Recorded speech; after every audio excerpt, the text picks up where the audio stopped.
y'all. God says that I am right here in the Midnight Love Garden with Miss Coco Bowden.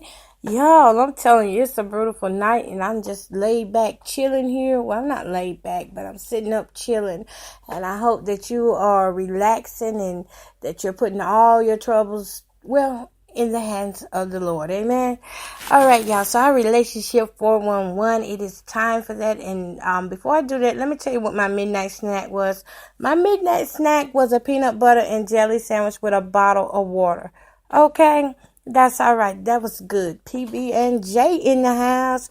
All right, y'all. So moving on to the not the midnight snack, but to the relationship 411. We're talking about scorekeeping. You know, tit for tat, tat for tit. You scratch my back, I scratch your back. You know how we do, y'all. We are bad about keeping scores in our relationships, and we love to throw up so much stuff. Sometimes keeping score is good, and then sometimes keeping score is awful because it gets to a point where it leads to destruction in the relationship, and it causes, confusion and arguments over little stuff. So y'all, I got a couple things here I want to say, and this here is 3 things. This is how you know whenever you're getting to the point where scorekeeping in your relationship, you just really need to back off of it because it's really getting to a level that is toxic in your relationship. So the first thing is overwhelming bad feeling. So every time you have an overwhelming bad feeling, off the gate, like say, for instance, if I'm going to use Billy as an example, since Billy is one of my good friends there all the way in Broadway, North Carolina.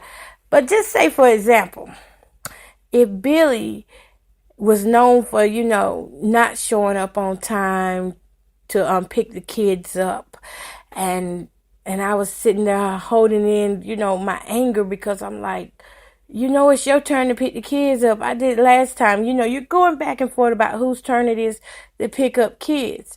But we know the kids got to be picked up. So instead of fussing back and forth about who's supposed to pick the kids up and keeping how many scores, well, I did it last week.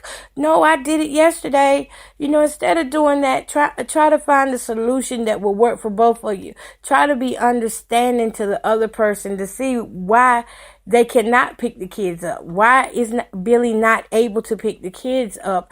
In a loving and kind way. It ain't got to get out of hand. And I know sometimes us women, we try to take things out of hand. And sometimes the men try to take things out of hand, especially if you try to interrupt them during their sports games and stuff like that. They don't want to hear that. They'll throw it right back to you right quick. So make sure that you're not focusing on what your partner can't do, and setting limitations. You set limitations on your partner the moment you look at him and say, I know he ain't gonna do it, or either you are feeling inside of you that he's not gonna come through for something. That's automatically putting it into the atmosphere, putting him down for him not to do it, or her, him or her. We're talking both sides here, men and women. We both nasty sometimes when it comes down to relationships. And the second thing is destructive communication. Tuning one another out, making mean comments, calling each other lazy, or maybe the woman looks and says you're lazy, and he says, well, I don't see you out working either. Going back and forth like that. You don't want to do that. You want to encourage your partners to get up and to do as much as they can in any given 24 hours. You know what I'm saying? Any given 24 hours, you want to encourage each other to communicate back and forth. And again, be understanding as to why this person can't come through for you like they're supposed to. And the next thing is huge misunderstanding. The thing about scorekeeping, when you start keeping score, you lose your ability to really love that person with all your heart, when it gets to that toxic level, because you already have set their limitations on them. You already done tuned them out, and now you're blocking their ability to, have that connection with you that they need for the love to grow. That little love connection that we have that keeps us bonded and stuff like that. So once you start having these huge misunderstandings, next thing you know, there's more fussing going on. And it's unnecessary when all you got to do is sit down and talk it out. If you can't pick the children up on time, tell me ahead of time so I can make arrangements, and basically, you want to just stay focused on the good things in life and acknowledge each other's good sides and try to help correct the misguided sides or misled sides that they may be going down the wrong path or something like that. Try to help correct it, not add to the problem. Listen, we got to be solutions. As God-given couples out here, we got to be solution makers. Amen. We got to be solution makers. So that's our relationship tip for relationship 411 scorekeeping. I don't like to keep score anymore. I'm telling you, after about 20 years of keeping score, I was like, you know what? It's really a waste of time. Because all you're doing, unless it's the good kind of scorekeeping, and there are some good ways, because all you're doing is going back and forth about what has to be done, regardless of who does it. It has to be done anyway. And if you don't do it just because you're mad at your partner, guess what? You lose out on your opportunities, and then, especially like if it's paying a bill and that person doesn't go pay that bill on time, then you get late fees and all that stuff. Come on, folks. It's 2017. Let's work together as couples. Amen. All right, y'all. You're listening to UGA Gospel Storm Midnight Love Garden with Miss Coco Bowden.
Judah.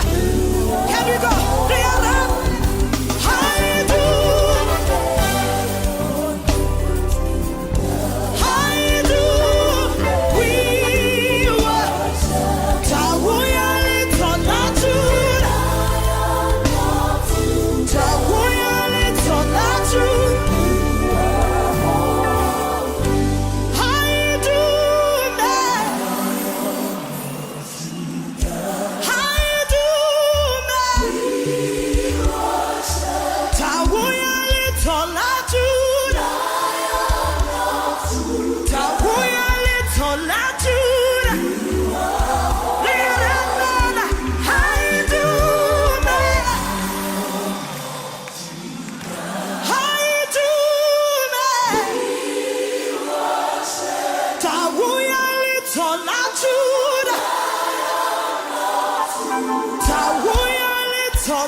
Come on, give Jesus a hand.